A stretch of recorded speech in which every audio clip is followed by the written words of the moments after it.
Welcome back to the Wealth Builder podcast. I'm your host, Nick Donato, financial advisor at Guidance Financial. I'm sure we've all had that moment where an idea pops into our head and we think that could be something, that could be a real business, that could be a product that people would pay for. But turning an idea into reality, actually taking that leap of faith, can be scary. Stepping into entrepreneurship, especially when you don't know where your next paycheck is coming from, can feel overwhelming. Today, I'm joined by Alex Kutry, entrepreneur and co founder of Auric. We're talking about what it's really like to take an idea from concept to reality, the risks along the way, and what it takes to build a profitable business from the ground up.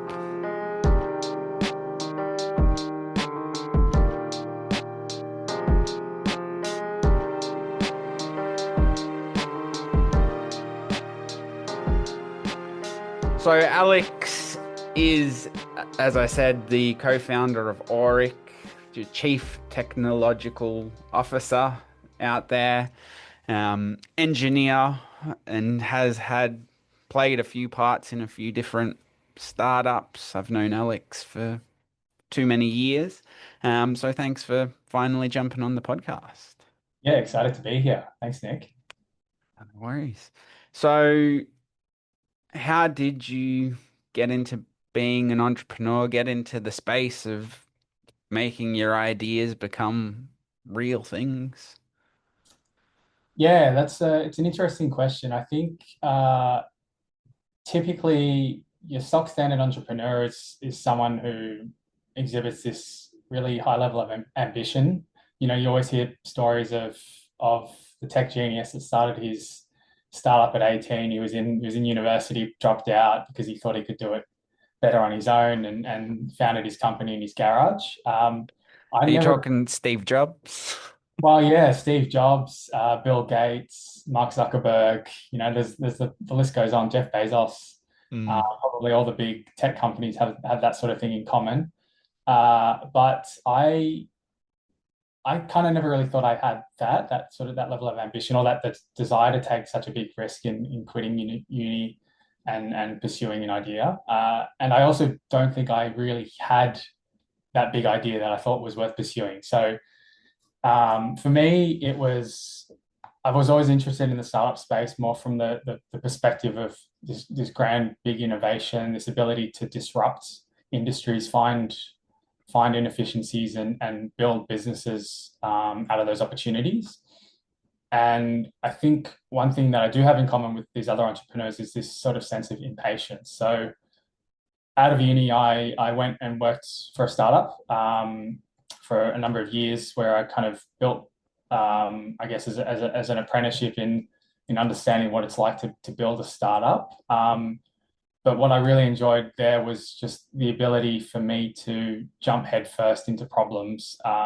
We were sort of given a leash to do what we wanted to do what we needed to do to solve the problem and build product, which is something very unique to startups. I think if you were to be in a corporate environment, you you would be answering to a project manager or to a lead supervisor. Your particular role is probably very narrowed into a specific little niche for a number of years before you're given the rein to kind of expand and do additional things. And when I say entrepreneurs are impatient, I think what I mean by that is I didn't really want to be doing that. I wanted to just jump headfirst into it, and whether that's for good or for bad, I love just the opportunity to just take on big challenges and do my best to try and solve it. Yeah, big challenges definitely do pop up when you're starting from ground zero, so to speak. So you've got the freedom to do what you want, I guess, because it is your business. So in saying that, what does your day to day look like? What does an entrepreneur's day to day look like? Yeah, I think definitely very much varies from day to day. So, today is Wednesday is all about meetings at the moment. So we've got marketing meetings. We're meeting with a marketing advisor today. to discuss strategy for the next few months as we get towards rolling out our first set of production units of the Auric Aromasphere. Other days I'm deep in code development, so writing firmware, writing software for our backend, for our app. And then other days there's customer relations. So we're talking to a lot of our customers. Some of our B2B clients at the moment are starting to roll out some of our units across their retail stores, and we're engaging those people in real life. So I'm going to the stores, meeting executives, that sort of thing. And then there's also the selling aspect of it. So when you do have your own business and your own startup, it's as much about selling the business as it is building product to sell. So selling yourself, selling what the business does today, what the vision of the business is for the future. So yeah, it's quite a diverse set of tasks and diverse set of hats that you're wearing, and kind of as I alluded to a bit earlier, I think that's what I really enjoy about the space is the ability to jump into different roles, different times of day, different days of the week, which really keeps the experience of working quite new and refreshing. So you've got to play many different roles when it's your own business, when it's your own startup. And, I know that you came from an engineering background and did coding. So jumping from behind the computer coding and I guess not talking to too many people because you're just writing code, to then doing marketing and pitching and all of these types of things. Wearing, how did you develop yourself to be able to wear all the 17 different hats that you have to wear? Yeah, it's definitely quite a challenge, and it requires a lot of self-reflection, I think, and a lot of willingness to try and fail. So I think in one of the earlier podcasts you did with Ethan Donati, he kind of alluded to it when he was talking about how he got over his fear of talking in person and pitching in front of large audiences. I think, as he said, you just have to do it and uh, put yourself in positions that force you to do it. So for me, we in the early days of Auric, before I joined Auric, I joined an accelerator program, an incubator, basically a whole bunch of people put together to brainstorm ideas with each other and develop ideas into hopefully profitable businesses. But part of joining that program was to actually force me to step out of my little engineering bubble. You very easily kind of gravitate towards what is comfortable, and for me that was product development and engineering. But and what didn't come naturally to me was the networking, was speaking to people, was getting in front of a stage and getting on a stage and in front of people and actually talking. So yeah, just learn by doing, and I think also reflecting on those experiences. So record yourself talking, play it back, listen to yourself, watch your kind of hand gestures and your facial expressions and things like that. And it's very, very awkward and really painful the first time you do it, but after 3 or 4 or 5 times, you will see this tangible improvement in how you're speaking. And it's something that I apply to a lot of the different roles that I do. So marketing, for example, we made a concerted effort to start to make more content, so YouTube videos, Instagram videos, and it was a horrible experience at the start. You record yourself. I'm sure you find something similar with this podcast. The early days of it, you really it's quite cringy. But the more you do it, the more you kind of understand what you need to do to make it a bit better, a bit more engaging. And as long as you're willing to kind of get into these feedback loops and be willing to engage in, as long as you're willing to kind of watch those videos and improve upon what you did previously, you'll definitely see that improvement. Yep. The title of this podcast is Life of an Entrepreneur, and I definitely did see your Instagram reels of your move to Brisbane and unpacking and whatnot. So just putting yourself out there is, I guess, a step to Exactly. to getting your product, your brand out there. Um, so yeah, so would the biggest tip be to get out there and, in terms of pitching, because obviously you need to have an idea to be able to start this process. But if you did have an idea, your biggest tip would be to get out there and put yourself out there, record yourself, as you said, and do Yeah. those types of things. Yeah, I think the grand misconception about startups and these sort of billion-dollar ideas that everybody seems to have is everyone's so secretive and protective of an idea that they've got, and so often I meet people who are like who are hesitant to share what they're doing because they're fearful of someone stealing that idea and turning it into a billion-dollar business. But ultimately, the startup space is as much about execution on a brilliant idea as it is about the idea itself. And you very quickly find that the more people you talk to about an idea or about something that you're doing, the more opportunities for feedback you have and insight that you might not have thought about. So definitely would advise, get out there, network with different people, go to startup events, because you don't know who you're going to run into. This industry of startups is as much about these sliding doors moments of meeting just the right individual at the right time who might be interested in what you're doing enough to invest in you or enough to become a co-founder in what you're doing or enough to even use your product in their business. So it's definitely built on networks and relationships for sure. Yeah, and on that networking and getting out there, you had your biggest breakthrough as a startup or as an entrepreneur with Auric, as you've mentioned a few times already. You obviously worked on a few other startups that may not have come to full fruition, as I'm sure that, heaps of lots of startups probably fail at some point. So I guess initially, do you want to tell us what Auric is? Yeah. So Oric is an intelligent scent and well-being platform where we leverage your sense of smell to support different mood states and the shifting between different mood states of calm, energy, focus, and sleep. So our core technology is a little diffuser unit. It contains oil cartridges. These cartridges you can dispense in different combinations to create different scent profiles.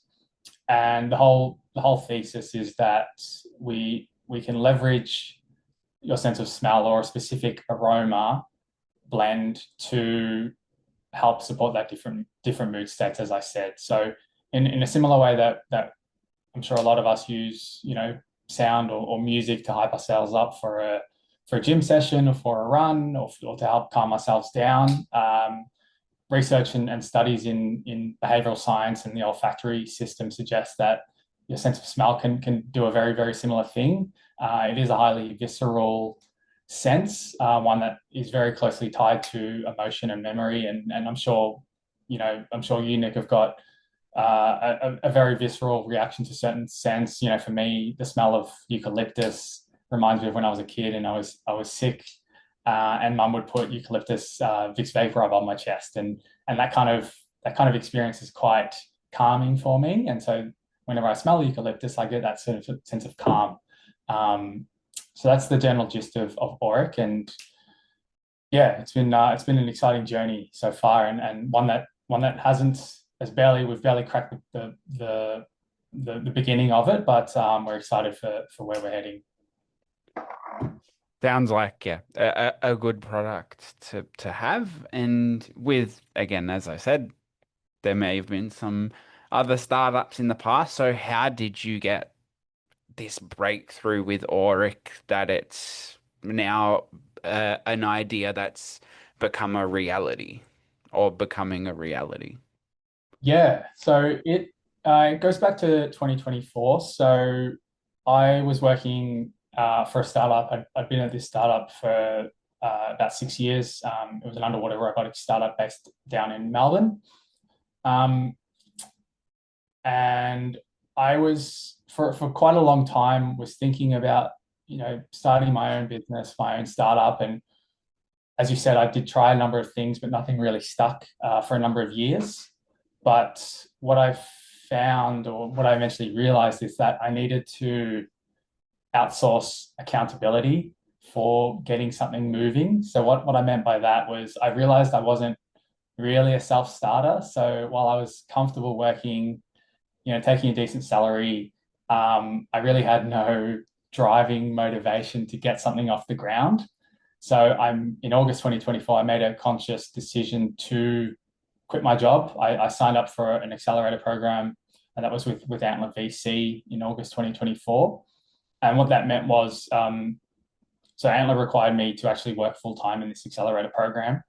And what that meant was it was the push and the nudge that I needed to actually get something moving, because I basically took the guardrails away of that full time job. And I put myself in a position and in an environment that encouraged the pursuit of this startup, or the pursuit of an idea. And in this accelerator program is where I met Adam, my co-founder. So Adam came in with the idea of Auric. He'd been working on it for a couple of years himself. And when I came into that program, I really had no intention of jumping on board to another hardware startup. So I'd been working at a hardware startup for 6 years. I knew how hard it was to get it off the ground, and the kind of laborious long nights required to take a product from prototype through to commercial. And so often the night before a presentation to a client, of course, the hardware stops working and you're stuck late at night trying to fix it. So I had no intention to jump on a hardware startup, but after a couple of weeks, I met Adam, and Adam's a very impressive fellow, really passionate about what he was doing at Auric. And I warmed up to the idea and decided to join him with that as the technical co-founder. So came on board as the chief technology officer, and yeah, the rest is kind of history. We've been the last couple of years building out the prototype, taking that prototype to commercial, and now in production and shipping units worldwide actually now. Where's worldwide? How many countries have we Yeah, put our product in? We've got orders from the island. We've got orders in the US, UK, New Zealand more recently as well. So really excited. We had our global launch of Auric in August last year on the TV show The Block. So that was a fantastic little bump for us. Exciting opportunity to get on TV and showcase what we could do. And since then, the show has started to be aired across the world as well. So we can kind of tell when the show has been aired because you start seeing little orders come through from different parts of the world. But yeah, we're very excited. 2026 is going to be the year we really start to pursue and push into those global markets. So the thing you did differently from past startups, past experiences to this one would be you invested all of your time and effort into the one startup, the one product, rather than keeping your old salaried job as a safety net and just dived straight into this to see if it would work out. Did you have this is going to be an interesting question. Did you have a point where you're like, if this doesn't work in 2 years, I'm just going to blow it up and go back and sit behind the desk and code forever again? Yeah, I think it's wise to have that thought. A business mentor of mine said to me once, you need to set a set of milestones for yourself so you're not banging your head against the wall on the wrong idea for too long, because time is probably our most precious commodity, and if you spend too much time on something that's not going anywhere, you can't really get that back. But yeah, I should preface by saying that I've put myself in a position to be able to take the risk of jumping into my own business. I think I didn't at the time, I didn't see it as a particularly risky move.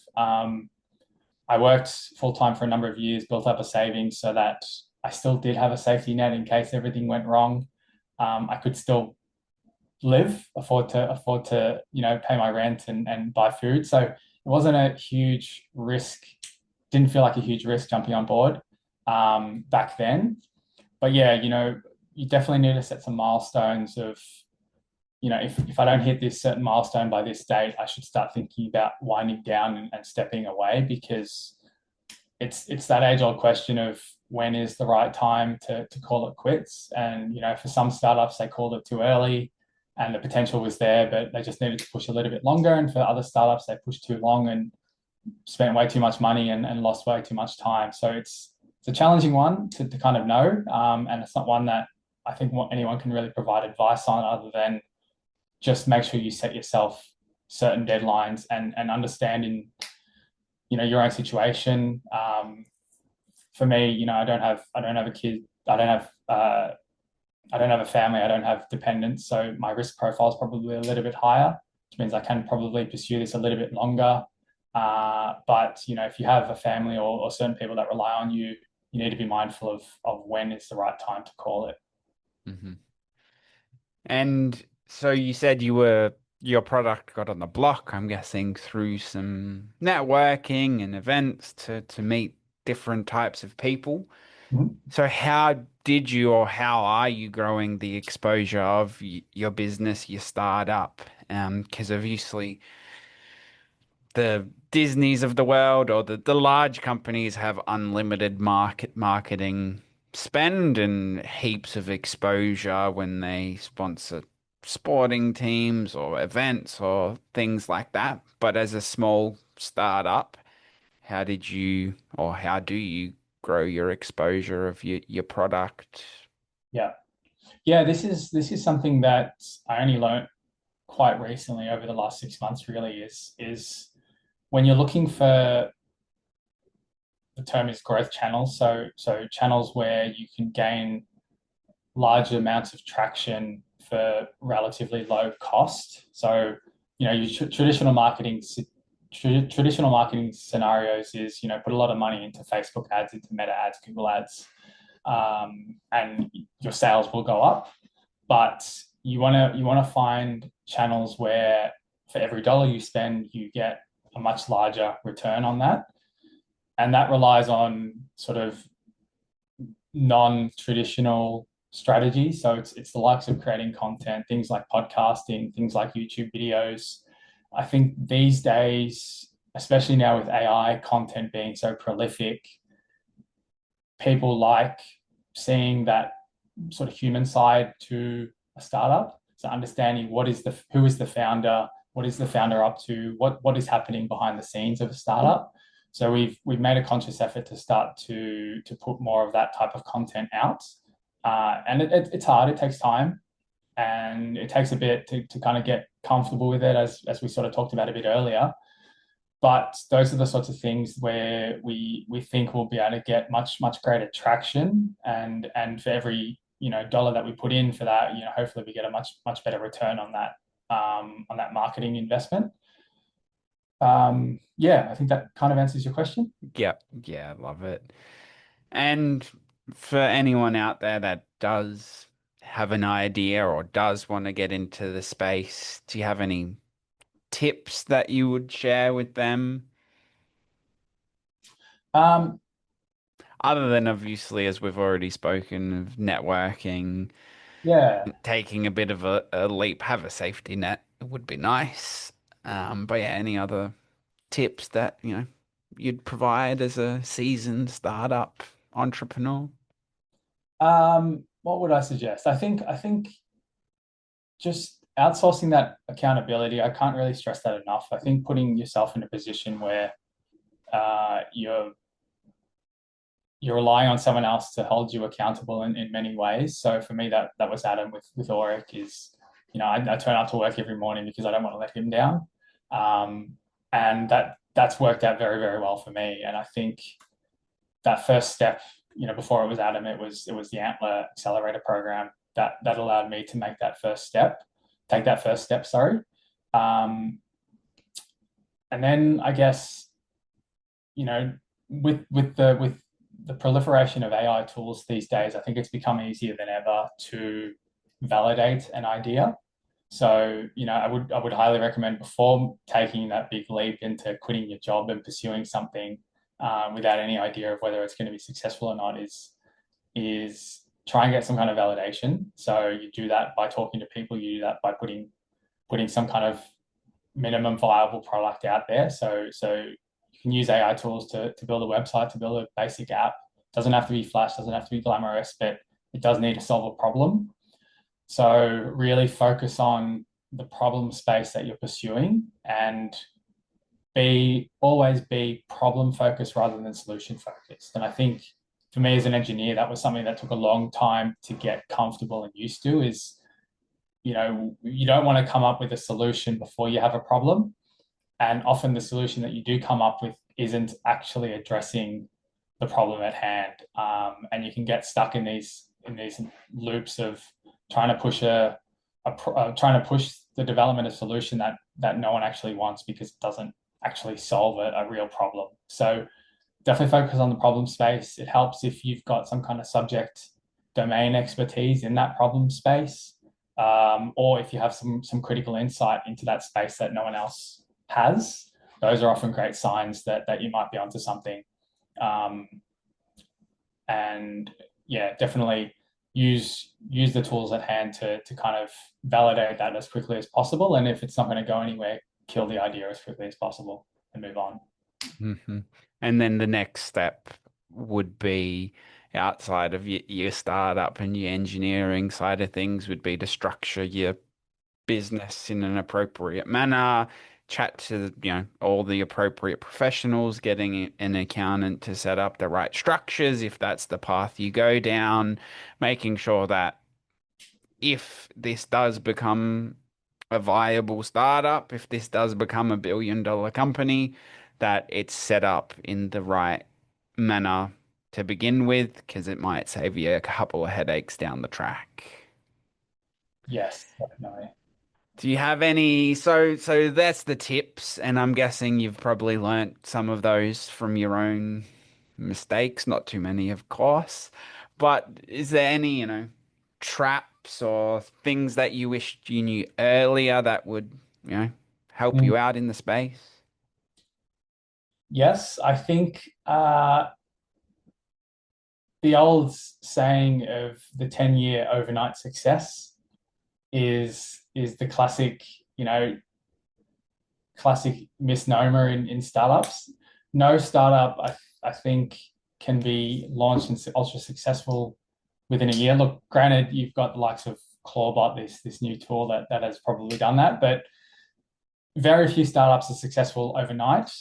It is actually quite a grind, and the whole life of an entrepreneur and a startupper is not glamorous 100% of the time.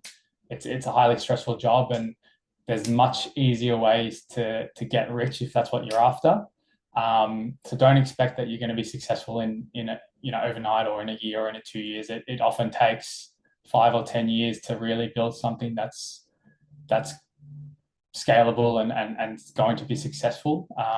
This idea of product market fit is finding a product and then finding a customer base that really, really loves it. That takes a long time and takes a lot of iteration. And even the first set of customers that you have as a startup, as an early stage startup, quite often won't be the long-term customer base either. It takes that iteration and that life cycle progression to understand truly what that customer looks like to you, and then obviously finding where that customer exists. So yeah, the trap is getting into startups thinking that it's a couple of years. It ends up being 5 to 10 years for the most part. There are obviously outliers here and there, but for the most part, um, it's a long haul endeavor, and needs to be treated as such. And it's something that will definitely challenge you mentally and physically. And there's a lot of stressful times associated with it. But on the occasion where you do have a massive breakthrough, and it's as simple as things like, a positive review on Facebook just kind of pumping your tires a little bit, that's what really makes it worth it. The addiction to those kind of small wins of success, signing a big contract, getting some customers that say some positive things about you or about the business is really awesome, and that's why we do it. Love it. No worries. And we'll give Auric one last plug. Where can we find it? Where can we find you? Give Yeah, yourself one last go. yeah. So you can find us on our website auric.au, auric.au. We are still on pre-order for our latest production batch delivering in May, June. So you can jump on board if you're interested in the product there. Otherwise, yeah, find us on socials, Instagram, Facebook, and YouTube. You'll see my ugly mug on YouTube, hopefully making a lot more content. Hopefully it's a bit more interesting and engaging as we go along, but no promises there. No, no worries. Thanks for coming along. And I guess to summarize or to give a bit of an overview, you know, startups can be rewarding, entrepreneurship can be rewarding, but there's a lot of hard work that goes into it in the background. Networking can help, sharing your ideas, with the fear that someone might steal it, but sharing yourself and putting yourself out there might help you out. But that's a wrap for today's episode of the Wealth Builder podcast. Thanks, Alex, for joining me today, to chat entrepreneurship, to chat Auric, to chat about what's going on in your world. Thanks to everyone for listening along as well. If you liked today's episode, feel free to drop us a message or share it with someone you know who might find our conversation valuable. But I look forward to bringing you the next episode in a fortnight's time. Until then, have a great day.